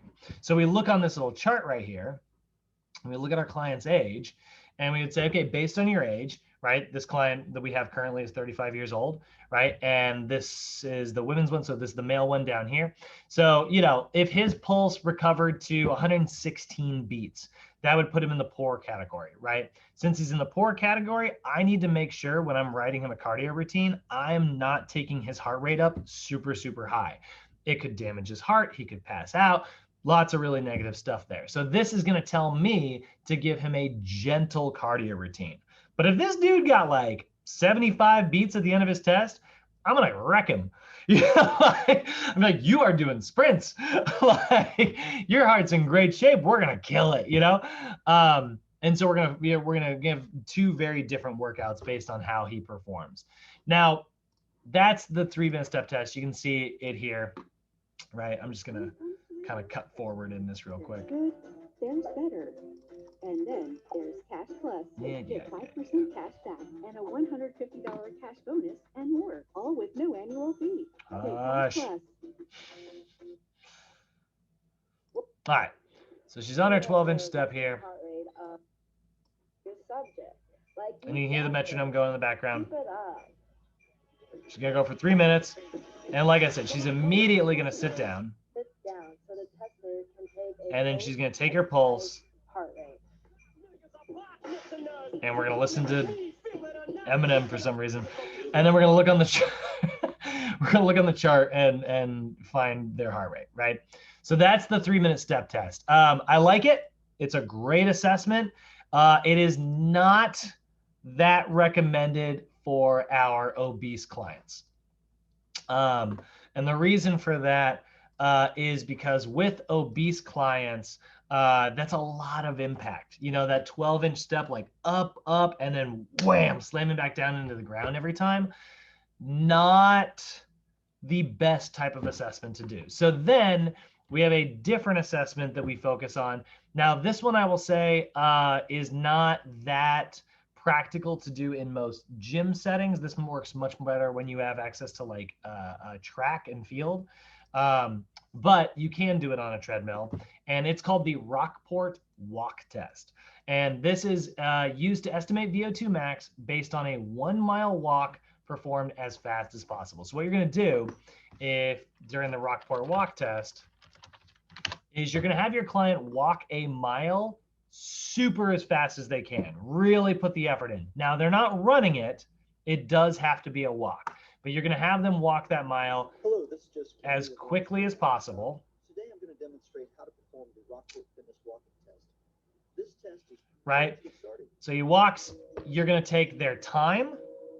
All right, now that you've completed your 1 mile, go ahead and record your time and take a 60-second pulse. Okay. And then you're also going to record their pulse at the end of the assessment. So this is very, very, very different than the YMCA 3-minute step test. Determine their heart rate zones first. You know, you should have already done that. But have them walk as fast as they can on a treadmill, record them how long it took to complete that walk, and then record their heart rate immediately at the 1-mile marker, which means you need to make sure that you are not taking it for a full 60 seconds. In fact, if my favorite version for doing this is to take it for 6 seconds and multiply it by 10. You want to know what their heart rate is the second the test is over. This is not a recovery pulse. This is a performance pulse. It is what their pulse is the minute they're done hitting 1 mile, okay? And then what you're going to do is you're going to plug it into this crazy big, long, complicated formula. You can actually see it right here. 132.853 minus their weight in pounds. Crazy freaking formula. And that's going to give us a VO2 score. So rather than doing that, I'm going to cheat. And I'm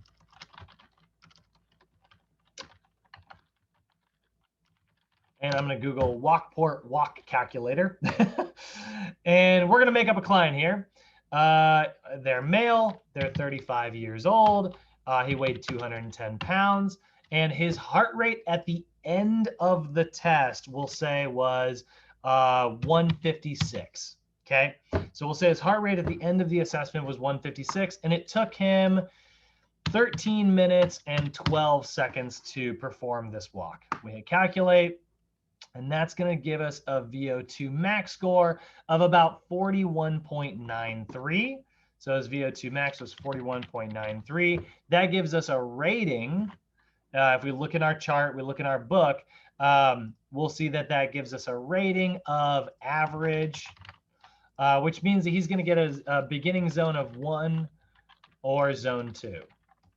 So he actually can qualify for zones 1 or zone 2. So we'll give him a stage 1 cardio routine. We'll start him off nice and easy, probably just really focusing on stage 1 here, right? So we can see that, you know, he's yellow according to this version. But if you look at like NASM, Rockport, not videos.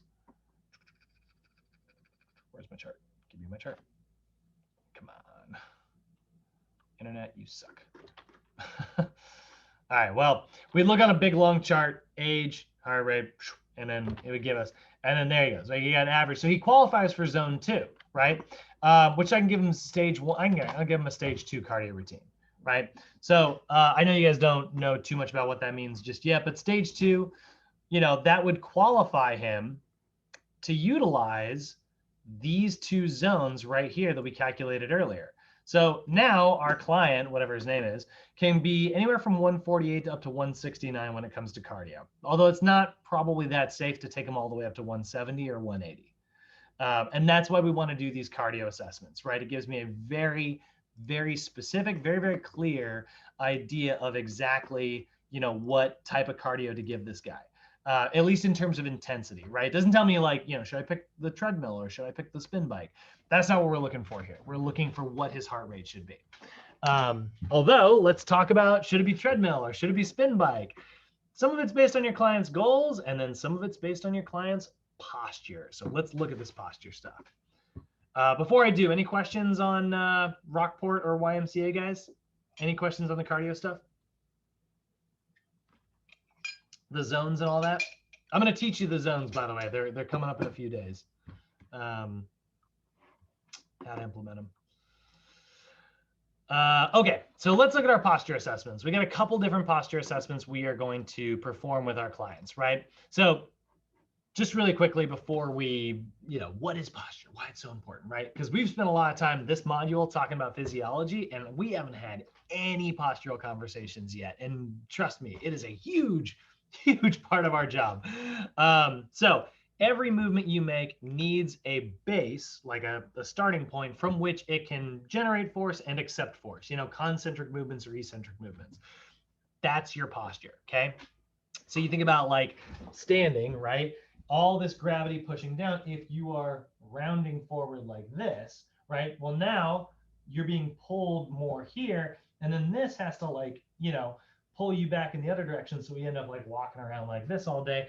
Your kinetic chain, your muscles, your bones, your nervous system is not designed to sit like it. It is designed to sit in good posture. You know, you ever look at like, this is going to sound weird, but like for those of you who have like been around kids and stuff like that, you ever see a kid like bend down to pick something up? Child squat form. You look at like kids when they put a friggin' barbell on this kid. He's crushing it. That squat looks better than mine. He's an infant, you know? We now, oh my God. I love this. It's amazing, right? Like their posture is perfect. We know, oh my God, this kid is my spirit animal. You look at like the amazing form that like, you know, kids have. Their body hasn't been, you know, hasn't moved in the wrong way for years. They haven't developed bad habits yet. And so their kinetic chain is just moving the way it's designed to. That's what we're looking at when we look at posture here, right? So we need to make sure that we assess posture because we're going to look to determine like what needs to change, right? I know you guys have heard me say it a million times. For those of you who've been out to the gym, I'm constantly telling you guys, keep your chest up, eyes on the horizon, right? Neutral spine. So we need to make sure that all of our muscles are aligned at the proper, what we call length tension relationships, right? The length at which a muscle can properly execute a maximal amount of force. If one muscle's too short, it's weaker than it's supposed to be. If a muscle's too long, it's weaker than it's supposed to be, right? Now, I know that we describe them as like overactive versus underactive. Like if I've got two muscles right here, they're in balance. But if I've got an overactive muscle pulling too much, now my underactive muscle has to stretch out, right? And it's losing its grip. So now I've got this overactive muscle that's pulling too hard and an underactive muscle that's pulling not enough. Here's the thing. Both of those muscles are weak. Yes, this one is pulling more than this one. So that leads us to kind of have a conversation with our clients where we say like one muscle's too strong, one muscle's too weak. But saying too strong is not scientifically accurate. Like that's actually not true. They're both weaker than they should be. It's just that one's firing when it's not supposed to. So if we can loosen that up and get it back to full length, it'll be stronger. Meanwhile, that'll allow that second muscle on the other side of the joint to be able to pull more, which will also make it stronger.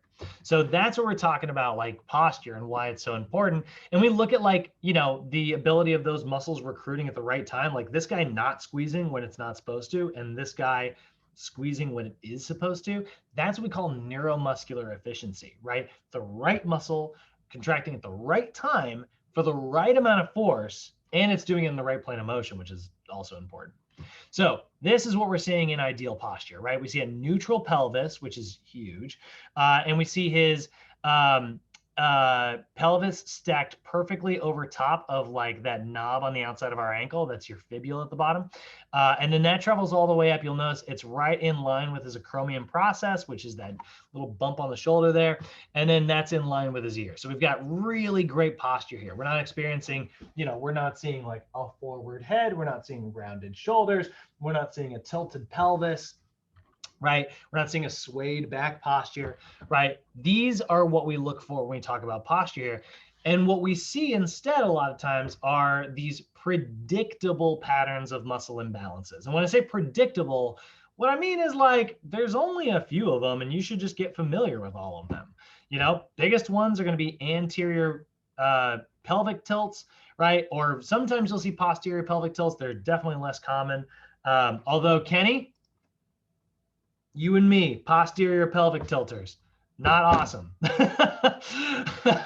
You and I both need to get our pelvises back to neutral. Most people are anterior tilters. You really don't see posterior as commonly. Most people are forward head posture and rounded shoulders. Those are hugely common. So the three most common predictable patterns are what we call lower cross syndrome, which is where you will actually see the anterior pelvic tilt, right? So this is lower cross syndrome here, where a client's posture sits like this. They have this kind of intense, you can see even like my shirt is tilted downwards, right? But you can see my pelvis is not sitting neutral. My pelvis is sitting forward like this. So I've got this exaggerated low back arch. You also have upper cross syndrome, which is that rounded shoulders and forward head posture that we sometimes see. And then we also have what's called pronation distortion syndrome, which is going to be hard for me to show you. But pronation distortion is where you see clients whose knees tend to internally rotate a little bit. They kind of cave in like this. Yeah, they don't sit neutral. They sit like this. And then see how I'm flattening. I'm kind of sitting like real flat on my feet like that. That's what we see in pronation distortion syndrome. So those are our most common, you know, predictable patterns of distortion here, right? And those are happening because of these muscle imbalances. An overactive muscle on one side of the joint that's pulling too hard, and an underactive muscle on the other side of the joint that's not pulling hard enough. So we're going to observe these postural distortions, and we're going to, you know, we're going to observe it from a static standpoint, you know, just make somebody stand and take a look at their posture and be like, okay, here's what I can see. But we're also going to, you know, put a little bit of extra stress on there, right? We're going to make them balance or maybe squat or push or pull, and we're going to activate some of those muscles and see if the muscles are strong, they can deal with that pushing or pulling. And if they're weak, maybe instead their body goes, oh, and then it moves a different way, tries to use the wrong muscles to get the job done. So the first one we're going to look at is, and the main places we're going to look when it comes to these hot spots of like predictable patterns. We're going to look at the foot and ankle complex, right? So this is huge. Probably the most important out of all of them, to be honest. The knee complex, the lumbopelvic hip complex. So we're going to look at the entire pelvis there. The shoulders and head. Those are sort of our 5 main kinetic chain checkpoints. These are the 5 spots you should be directing most of your attention when you're trying to figure out someone's like posture. So the overhead squat is great because it puts pressure on basically all of these, kind of minus the neck. But it's great because like it's putting pressure on the ankle, knees, pelvis, and shoulders. Awesome. So have your client stand feet shoulder width apart, toes pointed straight ahead, foot and ankle complex in a neutral position. They're going to raise their arms overhead with elbows fully extended and arms in line with the ears. Now she's got her palms forward. You can also do palms in a neutral position. And she's got a great freaking squat. So she's going to have them, you're going to have them squat to a comfortable position as if they are sitting back into a chair. You know, every trainer says that. And have them repeat the movement. And you're going to look to see for ideal posture. Now, the reason her posture is so good, is it going to be in here?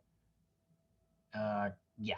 So the reason this is such a great squat is if you look at the alignment here, you will notice her pelvis is directly in line with her second and third toe. It's a little bit closer, you know, like this one, if we really like zoom in here, you can see like this one's slightly inside, but that's like ideal. That's exactly what we're looking for. This one is like lining up directly with like her big toe. This one's slightly caving in compared to this one. So this knee is ever so slight compared to the other one, at least based on where these lines are drawn. Obviously, you know, it's probably just like, maybe it's not perfect. I think her squat looks fantastic. But you're going to look at the foot and ankle complex first. We want to make sure that the toes are straight forward. If they start to turn out, and this is a really extreme case, if they start to turn out, that's showing us that we have overactive muscles in the outer calf muscle. So that's your lateral gastrocnemius muscle, right? So we look at like the calf muscles here. She definitely would have, if her feet are turning out, we see overactivity, right? Here's the outer part right here. Here's the inner part right here. We see overactivity in this muscle right here, okay? This one's squeezing more than this one is. So these two muscles that are supposed to work together, the one on the outside is starting to take over, you know, military coup. And now like the middle one is not doing as much as it's supposed to. So that's causing her feet to turn out. That shows us those tight calf muscles, right? So I would look at my client here and I'd say like, do the feet turn out? And I could say like on the left, we could say yes. And on the right, we'll say yes. Okay. So now we know that like that's part of our postural distortions here, right? Next one we're going to look at, we look to see, do the knees cave in, right? And if we see like the knees caving in, that's going to mean that like these inner thigh muscles are squeezing too hard. There's a little muscle in the back of the hamstring that's squeezing too hard, right? And there's probably a little rotator here in the hip that is squeezing too hard, right? Again, overactive muscles. So we're going to need to address that, right? We're going to address that. So we'll say the feet are turning out and we'll say the knees are caving in on both sides, okay? Right. Next thing we're going to look at, so once we've got that data, let's say your client did it perfectly, or let's say that, you know, they got those little turns in, right? So now we're going to have them move on to the next part. They're going to step in. We're going to have them either turn or we're going to step over to the side. And we're going to do a lateral view. Okay. Now, ideally in a lateral view, what you want to see, guys, the arms should stay in line during the squat with the ears from the side. Their arms shouldn't fall forward. Their pelvis should remain in a neutral position. They shouldn't get an exaggerated arch.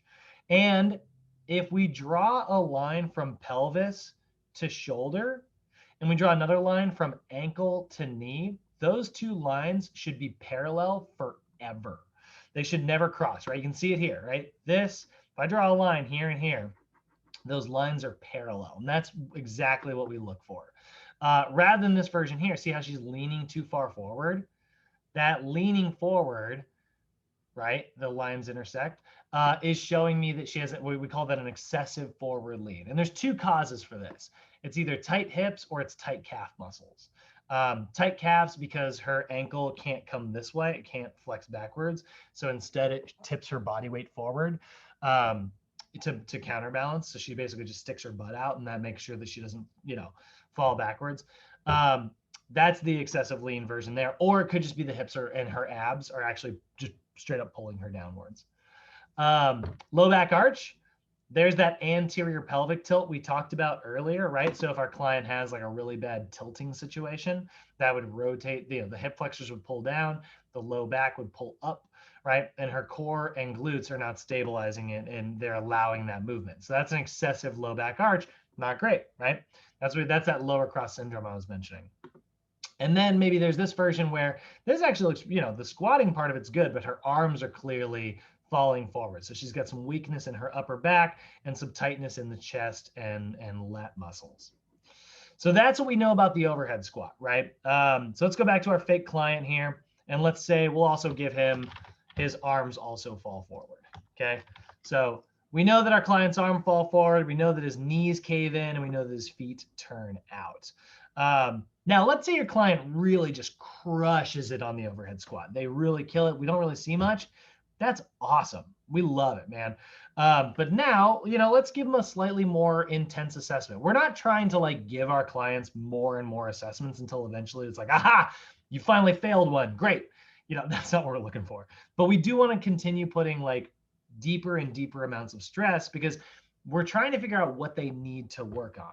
If they have a perfect single leg squat, a perfect overhead squat, a perfect push, they have just the ideal posture, which, by the way, if you find that person, let me know. I've never met them. But if you ever find something like that, great. You can just give them a super intense workout and just base it entirely on whatever their goals are, do some fun stuff. But generally, when we want to figure out what's firing the wrong way.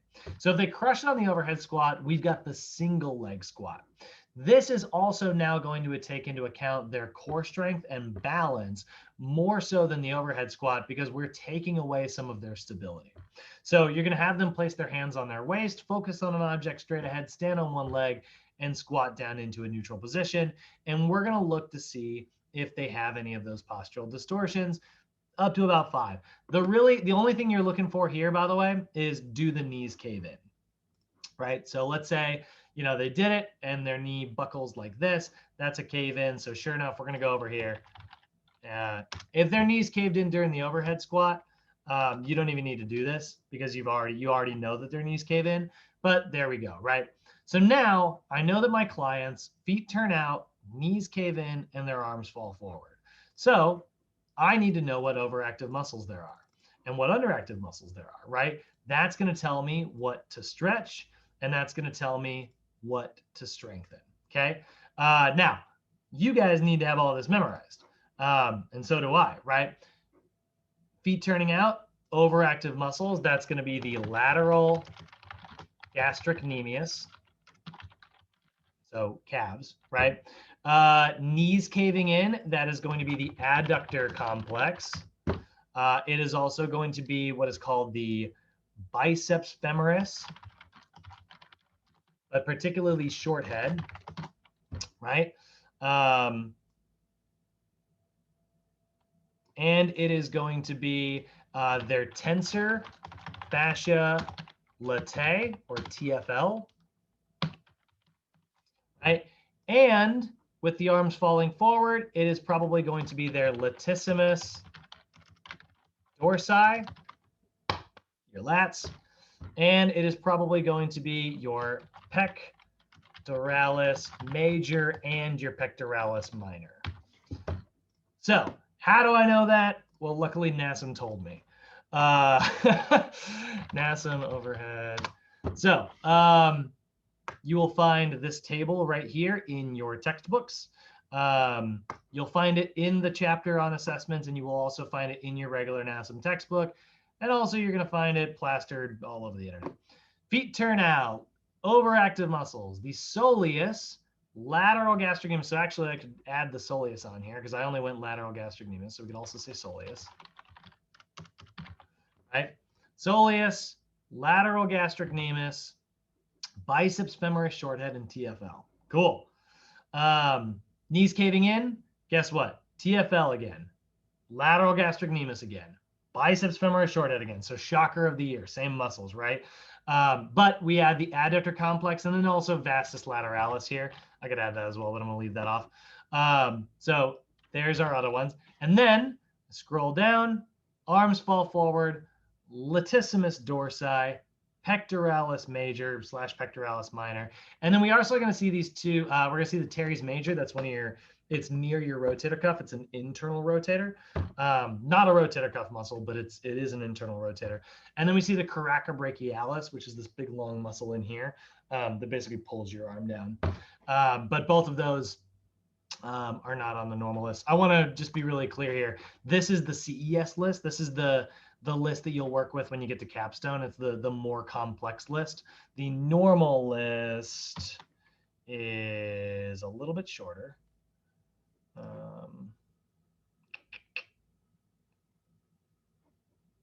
Okay, come on.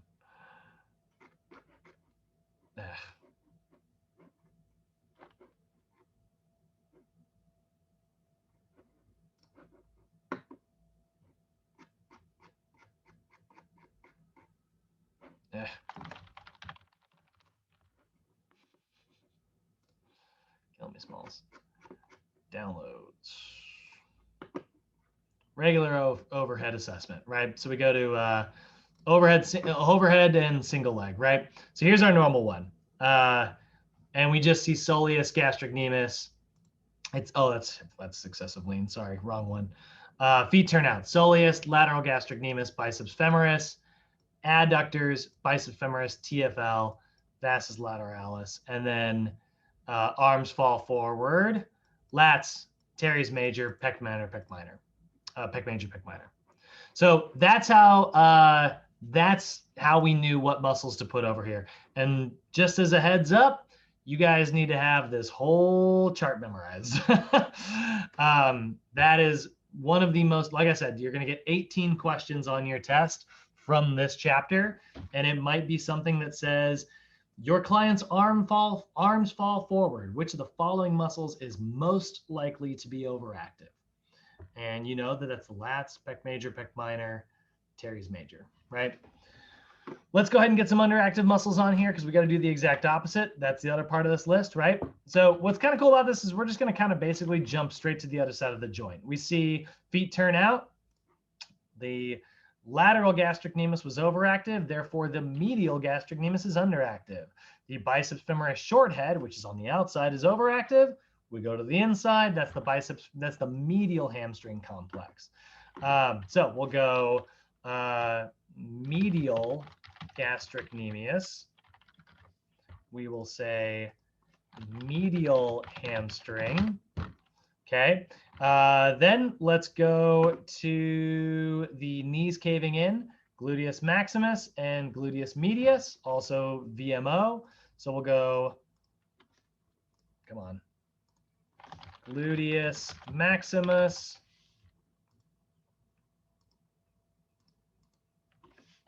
gluteus medius. I need to move all these around.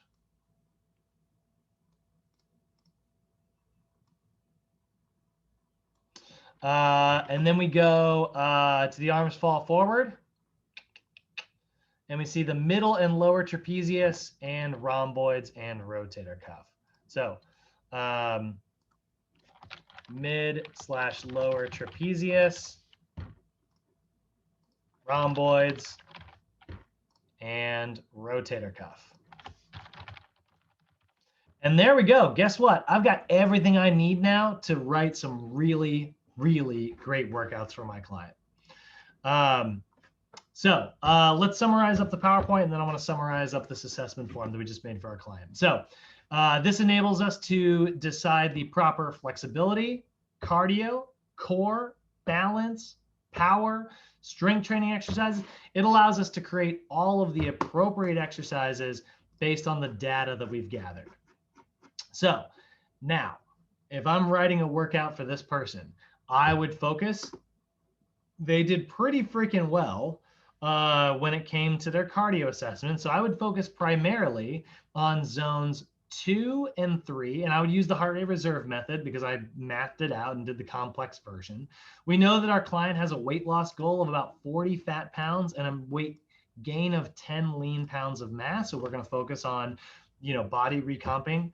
We're going to go down and we're going to look at his overactive muscles and underactive muscles. When I'm choosing strength training exercises, I'm going to stretch his calves, his adductors, the biceps femoris. I'm going to stretch his TFL. So those are all my lower body stretches. And then on his upper body days, I'm probably going to stretch out his lats and his pec major and pec minor, and do some activation techniques for his upper body. Then underactive muscles, I'm going to focus when we're doing calf exercises. I'm going to really make sure he doesn't ever do this version of a calf exercise. If anything, I'm going to have him do slightly toes in. I'm going to have him do some hamstring curls and make sure that we teach him how to keep his feet in a neutral position, because chances are he likes to turn his feet out like this when he's doing hamstring curls, which only activates that problem and makes it worse. So I'm going to make him keep his toes in a neutral position during all hamstring exercises. I want to strengthen his gluteus maximus and medius. So when it comes to hamstring exercises, I'm probably going to go with one of my all-time favorites, which is that single leg RDL, right? That's a great way for me to make sure he's in alignment. He's going to squeeze his glute and bring him back up to a neutral position. Fantastic exercise for somebody like this. Gluteus medius, I'm probably going to have him do a lot of exercises where he's maybe maybe working on his balance, doing a little bit of like an abducting movement, right? Or maybe it's side shuffling with like a resistance band, right? All those are going to be really, really good. For his lower body, it's his mid and lower trap. So probably doing like Y raises like this is going to be a really great shoulder exercise for him. Rhomboids, lots of rowing. Rotator cuff, lots of external rotations. And then I can get all the fun stuff. I can do some bench press. I can get some, classic barbell squatting in there. It's a great way to strengthen the glutes anyway. So all of this is going to tell me exactly what type of workout to write for my client. And that's what you guys are here to learn. This is the art of program design. This is why we have these program design classes. We've got 4 of them before you even get to capstone, and we're going to review assessments every time, because assessments always tell us what to do when it comes to writing the programs. Now, the one little weird thing is when you're first hearing this, when it's your first time hearing everything that I'm talking about, the one drawback is you're like, okay, great, but how many reps, how many sets, how do I know where to put it in the workout? That's what's coming over the rest of this class. So we are going to talk about like where to place certain exercises, what rep ranges, should you do, I just said like a really good one would be like a Y raise, right? Like we did something like this. Should we do it standing on the ground like this? Should I do it on one leg? Should I do it on a Bosu ball? That conversation is going to be the rest of this class. Let's figure out those specifics as we move forward for the rest. But hopefully that gets you guys fired up. I love talking about assessments. It's very specific to our clients. It is, and this is what sets you apart from somebody who's going out there, finding a workout on the internet and just, following along and getting mediocre results every year. This is how we maximize results for our clients. Questions, comments, concerns, guys? How you guys all feeling today? Good. Yeah, I know it's kind of a blistering pace today. That was probably a lot of information. If you are a little, but if you have any questions, like now's a good time. Anybody? Isaiah, you're good. Cody, Kenny, Andres? Good, brother. Andre. Good. All right. Well, guys, I'm going to go ahead and kill the recording and release you to the weekend. Happy Super Bowls.